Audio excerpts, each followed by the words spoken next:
So, Carson, I appreciate you doing this. I understand as Chief Commercial Officer, you've been in the role for 10 weeks, but Yes. it's always interesting when new folks move into these senior positions and you look after a lot of businesses in and around Germany and other markets.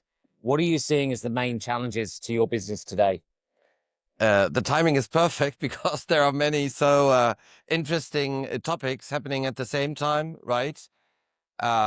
We have major shifts in terms of media usages. We have major This is modification, consumer consumption habits. Is that consumer consumption habits. Exactly. We have major changes within our whole industry due to all the AI-driven developments that we are experiencing from nearly week to week. And of course, at core, we have a really also transformational change within our own company. So moving from a classical broadcaster into a streaming company. And there are many challenges happening at the same time. It's always about finding the right mixture. And we have a strategy in terms of talking about boost and protect, right? So it's both elements at the same time, and to find the right mixture, that at least that's part of my job. so boost digital streaming and protect linear. All into boosting our streaming activities. We've been growing dramatically in terms of our RTL Plus. We are right now above 6.3 million subscribers in Germany. So really building a new subscriber business.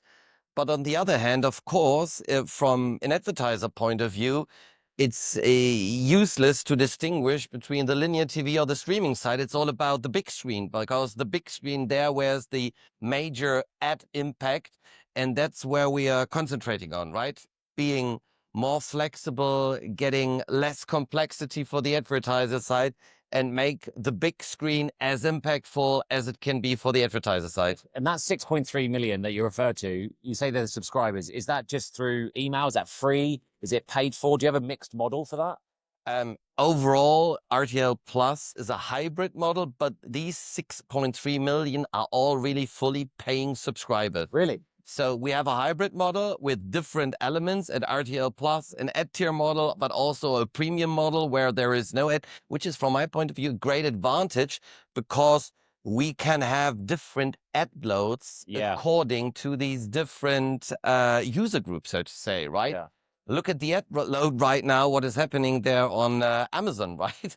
Yeah. I think there we have some sort of cultural advantages in terms of the audience flow, finding the right ad load. So at the end of the day, the consumer is excited about our consumer product. So your digital environments, you're deliberately reducing the ad load for what is already in Germany. The Germany typical linear ad load, particularly during prime time, is quite low anyway.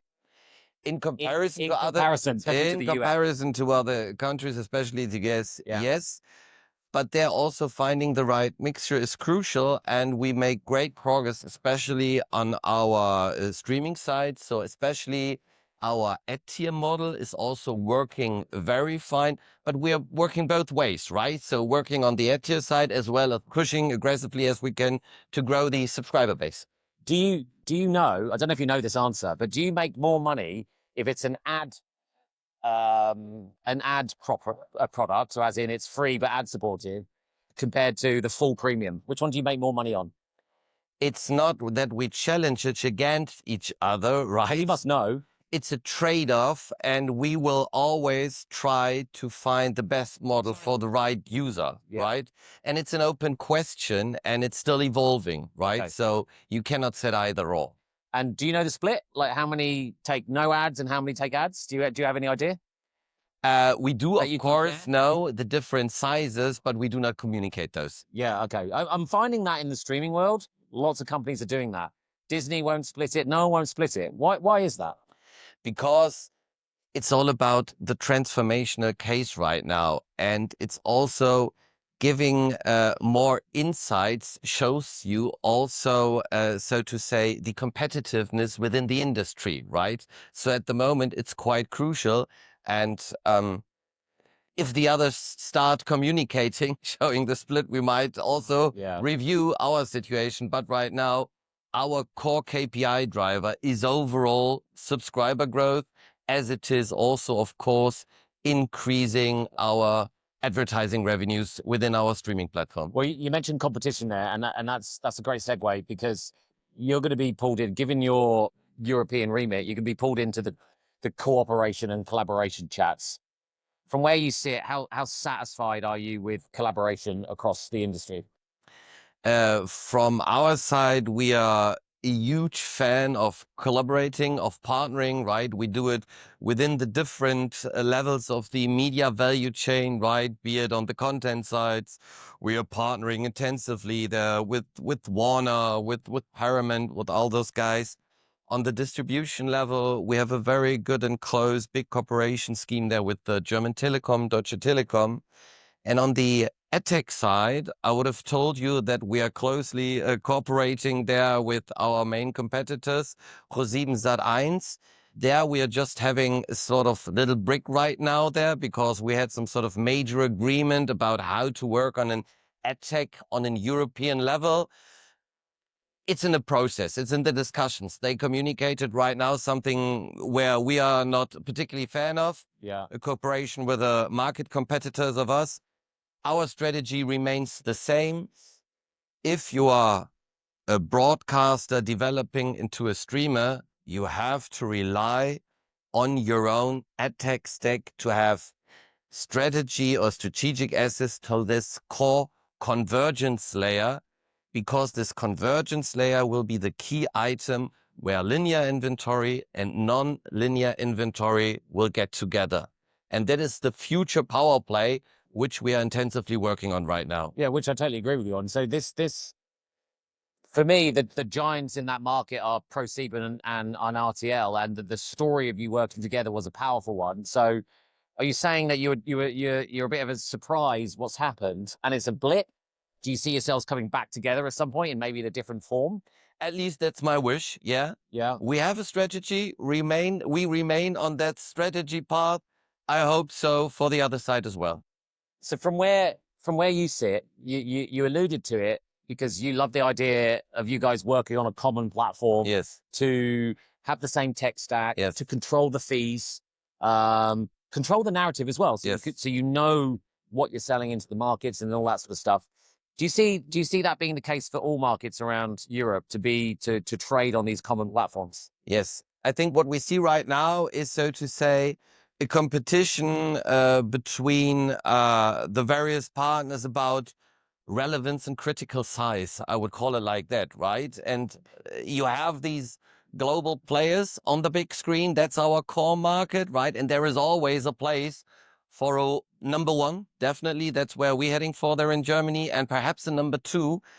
And getting onto this relevance level and this critical size level is always more feasible, more easy in collaborating. And that's our approach. That's why we're collaborating on various levels. And we are quite confident that we will remain the number one national champion there in Germany, next to the other big guys, especially from the US. So that's really important. So when you're sitting in the boardrooms and you're having these conversations and you're looking at the competitive landscape, who's your number one competitor?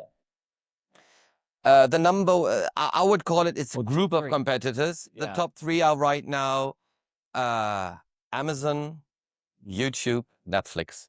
So yeah, it's the global players. It is. And that is that a mind shift in your organization? Because I guess 10 years ago, same question, you'd have been ProSieben, etc. Of course, in the old linear world, it was a classical, always fight on with the ProSieben guys. Yeah. For us, that's not the real core competition in the future anymore. No, we do not see them as our core competitors. It's rather those US companies I refer to. And as I told you, perhaps we might get back there on track. At least I would wish so. Okay, last point. There's been a more upswing in TV's optimism. It's got a swagger back, I believe. And a bit of confidence back into it. Viewership is certainly demonstrating that around the world. What's the number one thing that needs to occur for you for growth to come back in the TV market? I think essential is the strategic clarity that the future brand experience will even more rely on pushing your brand into people's heads. the brand communication will be a completely different one, because in a newly, let's call it, agentic web world, you need to be in the relevant set, right? Voice to text, voice to anything. It's so crucial that you are in the top 5 top brand levels in each category.